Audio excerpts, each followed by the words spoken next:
C'est désolant de voir chaque fois notre équipe nationale se faire humilier de la sorte par des équipes qui sont quand même moins classées que nous dans le classement UEFA et dans l'indice FIFA également.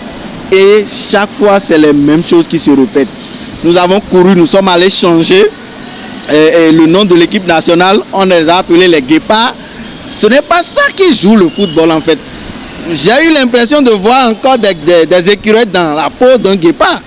Écureuils qu'on est en train de refuser, nous les voyons encore dans la peau d'un... C'est un guépard avec l'esprit d'écureuil.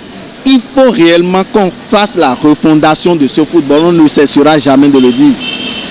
Nous avons renvoyé notre coach, nous avons fait confiance à un coach béninois, d'accord. Mais voilà un coach béninois qui est encore allé sélectionner des vieux. Je vais citer ici notre capitaine qu'on aime bien, c'est Sayon, mais quand même, on n'a plus besoin des gens qui sont vieux pour venir jouer dans l'équipe nationale. Est-ce que c'est les talents qui manquent autant dans notre pays? Pour qu'on puisse encore rappeler des gens qui ont fait effectivement les beaux jours de cette équipe nationale, mais aujourd'hui qui sont malheureusement à la retraite. Nous avons des jeunes ici. La formation à la base, il faut ça. Il faut rassembler les locaux, les faire jouer ensemble pour qu'ils s'habituent à jouer ensemble. La Zambie, dans ce pays, a gagné la CAN. Nous, on ne savait pas. Avec les Félix Katongo et autres, ils ont su jouer à la base ensemble, ils se connaissaient. Et ils formaient un bon bloc. Et ils sont allés jouer jusqu'à ce qu'ils ont remporté la CAN devant la Côte d'Ivoire. C'était exceptionnel. Nous avons aimé. Nous-mêmes, on a fait bonne figure à la CAN la dernière fois. La CAN surpassée. On a fait des merveilles. Il fallait que ça continue, mais non. Voilà, toujours question d'intérêt. On a essayé, on a bouleversé les choses. Aujourd'hui, on rappelle les vieux. Je ne sais pas. Demain, on peut rappeler encore Abou Maïga pour venir jouer en équipe nationale. C'est vraiment dommage. C'est une équipe qui a besoin de la discipline. En toute chose, s'il n'y a pas la discipline, ça ne peut pas marcher. Quand notre président Talon est venu au pouvoir, leur première participation, ça a donné. On est allé jusqu'à quart de finale. Donc, il y a un petit changement pour montrer au président qu'ils sont capables d'aller jusqu'au bout. Mais comme l'habitude est là, ce n'est pas qu'ils ne savent pas jouer. Ils savent bien jouer.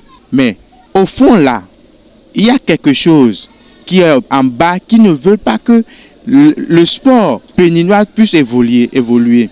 Les écureuils, quand tu vas, vous allez constater, dans leurs clubs différents, ils évoluent bien. Mais pourquoi quand ils viennent dans leur pays, ça ne marche pas?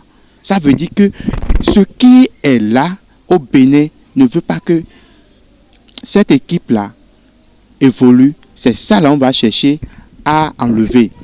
Les dirigeants, je veux parler bien sûr des dirigeants, les staffs, les coachs. On a changé Michel Dissoué, mais ce n'est pas ça qui fait le problème. Quand on l'avait renvoyé, entre-temps, quand il est allé en Côte d'Ivoire, il a amené l'équipe de la Côte d'Ivoire jusqu'en demi-finale. Mais pourquoi pas nous? Est-ce que la Côte d'Ivoire n'a pas deux têtes comme nous? Ils jouent. Les écureuils jouent très bien. Ce sont des gars que moi j'apprécie beaucoup. Quand ils rentrent sur le terrain, ils font tout ce qui est de leur pouvoir. Ceux qui gagnent n'ont pas de tête.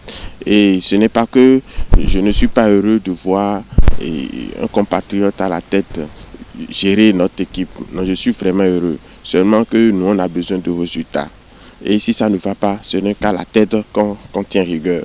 Donc moi, je pense que nous avions besoin de penser notre football autrement, professionnellement.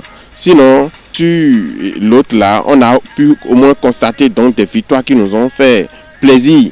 On veut vivre ces instants-là. C'est mieux. C'est mieux. On ne va pas rester là à dire, à aller partout voir.